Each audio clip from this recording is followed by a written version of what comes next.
Natalia Foster. I'm from Michigan, from the United States. Today I will be reading Little Red Riding Hood.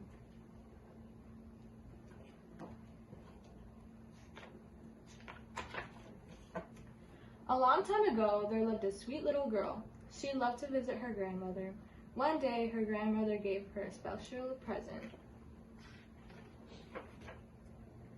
She gave the little girl a red wool cape with a hood that she had made.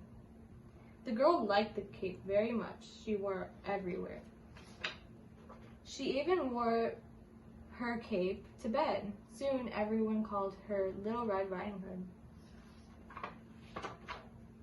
One day, Little Red Riding Hood's mother said, "Your grandmother is not feeling very well." Little Red Riding Hood wanted to take a picnic to her grandmother. "Be sure to stay on the path through the woods," said her mother. Little Red Riding Hood promised that she would. Little Red Riding Hood skipped through the woods. She was very careful to stay on the path. After a while, she met a wolf. "Hello," said the wolf. The wolf seemed friendly. "Hello," she said. "Where are you going, little girl?" asked the wolf. "I'm going to visit my grandmother," said Little Red Riding Hood. "She's not feeling very well." "Where does your grandmother live?" asked the wolf. "At the end of this path." The wolf watched to get to the grandmother's house before the Little Red Riding Hood. "I'll gobble up the old lady and the little girl," he thought, "and the tasty picnic too." "Look at all the pretty flowers growing in the woods," said the wolf. "Why don't you pick some for your grandmother?" "Good idea," said Little Red Riding Hood. When she turned to pick some flowers, the wolf had run away. The wolf crept quietly inside grandmother's house. He tipped into her bedroom. Suddenly, she woke up. When she saw the wolf, she screamed, "Help! Help!" The wolf grabbed her and pushed her into the closet. Then he locked the door. The wolf put on a nightgown and cap.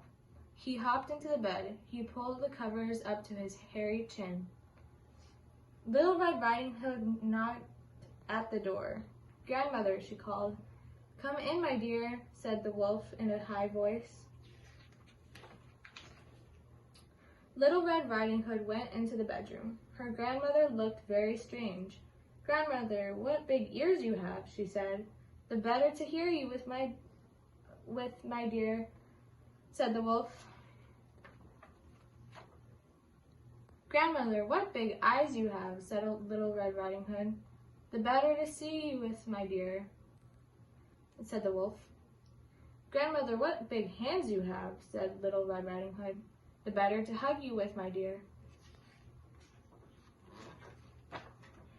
"Grandmother, what big teeth you have," said Little Red Riding Hood. "The better to eat you with," cried the wolf. The wolf jumped out of the bed. He tried to grab Little Red Riding Hood. She leaped away. The wolf tumbled out of the window. He was never seen again.